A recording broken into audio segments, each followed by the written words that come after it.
Warning, this video contains scenes of critical thinking, satire, and possibly a joke that someone on Reddit found mildly funny in 2006.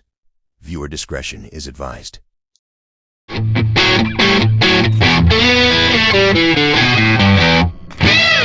What is going on, guys? Thank you so much for coming back today. Thank you so much for taking time out of your day just to click on today's video. I have compiled a list of 3 movies that I think Hollywood would never ever touch again, would never ever do, based off today's society. We're going to take a deep dive into the world of Hollywood to say, what the hell were we thinking when we made these movies? But I'm also going to give you a little bit of backstory of possibly what they meant by these, and they weren't as offensive as we thought they were. Now, a lot of these topics are not going to be easy to talk about, so I'm going to try my best to explain it, but also be respectful. First movie up on the list that I think would never, ever possibly get a reboot, or a remake, or a sequel to, and that is Tropic Thunder, 2008. Ben Stiller, Jack Black, Robert Downey Jr. Robert Downey Jr. plays a dude, playing a dude, disguised as another dude, but using blackface. I know who I am! I'm a dude playing a dude disguised as another dude. Now, before you flip out on me, hear me out. The whole point of the movie is to point out how Hollywood will use race and method acting in basically any setting they can. Let me explain how this works. This movie isn't praising the choice of racism, it's mocking it. It's a critique of how far a Hollywood actor will go just to win an award. And honestly, it doesn't even matter at the expense of any race. The joke is on Robert Downey Jr.'s character, Kirk Lazarus, not black people. Every offensive thing in Tropic Thunder is meant for one reason, and it's to point out Hollywood's arrogance.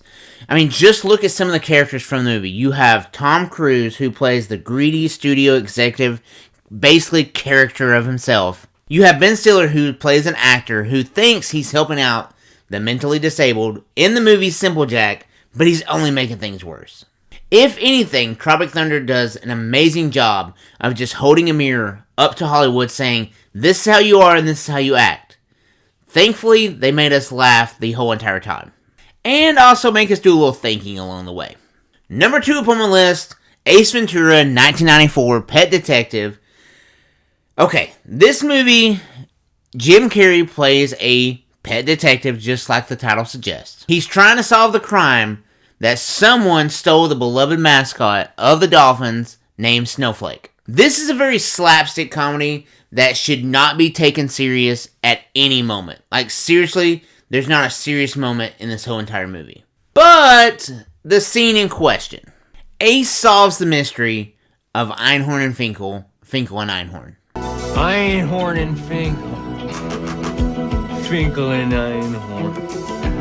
And in the process, he ends up outing a trans woman as the villain.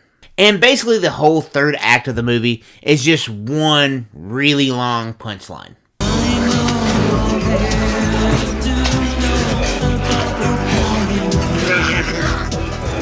Back in the 90s, this movie had everyone laughing and crying, and we were just like, that's comedy. But fast forward 30 years, today, it would most likely be a lawsuit with a 40-part docuseries on 2020 titled, When Pet Jokes Go Too Far. And yes, looking back now, the twist is outdated, but it was one of those in a slapstick comedy that was purely put in there for shock humor. That's all it was. It was never intended to cause hate or discrimination against a trans person. Last one on the list, and this one's going to be a very hard sell, but I'm going to try my best. Blazing Saddles, 1974, Mel Brooks. This movie had more racial slurs than an Eddie Murphy stand-up comedy. The whole point of this movie is to exploit how dumb racism is and how stupid you sound while you're doing it. Because the racists in this movie are not cool. They're not powerful. They're complete buffoons. The only successful, heroic person in this movie is the black sheriff. If you don't know the plot of Blazing Saddles, a corrupt politician wants to drive all these people out of town so he can put a railroad right through the town. The politician's plan for this whole thing is to appoint a black sheriff.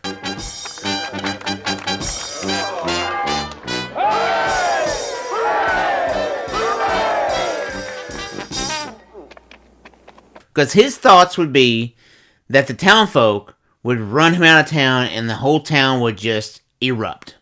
But it turns out that Bart is very smart, charming, and he actually wins over the townfolk. Keep the faith, brothers! So the whole point of Blazing Saddle is to point out how dumb and stupid racism really is. Because no racist in this movie is cool, is powerful, who gets ahead in life. Because the only people in this movie who come across as powerful, smart, and competent is the black sheriff and the Waco kid. Because let's be real, if Mel Brooks was to pitch this idea today, he would be kicked out of Netflix faster than he walked in. A lot of people actually don't know this, but a very famous comedian in the 70s and an actor as well, Richard Pryor, helped Mel Brooks write the screenplay for this movie. And their whole point they want to get across is racism is dumb, racists are ignorant, and the best way to take on both of them is just to make them laugh the whole entire time. And they very well succeeded very well at doing that. Because if you think about it, we are 51 years away from this movie being made, and people are still talking about this movie to this day. But sadly, I think they're talking about this movie for the wrong reasons, not what it points out as far as society goes.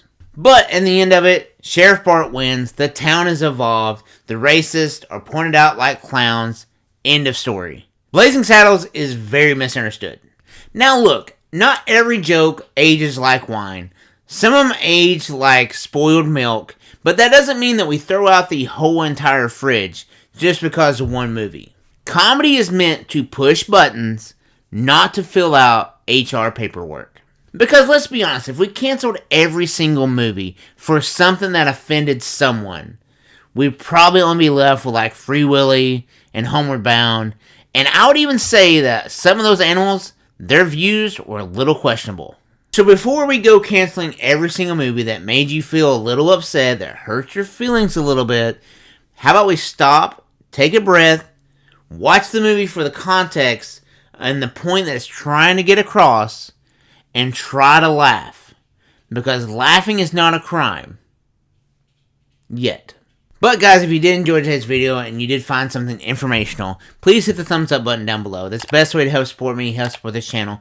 If you're not a subscriber, you can quickly become one. It's easy, it's free. And then outside that, if you want to stay up to date with all the content that I post, turn on that little bell notification and select all. And then YouTube will send you a nice little reminder whenever I upload a new video. But that's all I have for you guys today. Mom, I love you. And I'll see you guys in the next video. Thanks.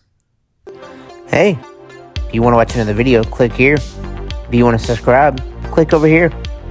As always, thanks for watching, guys.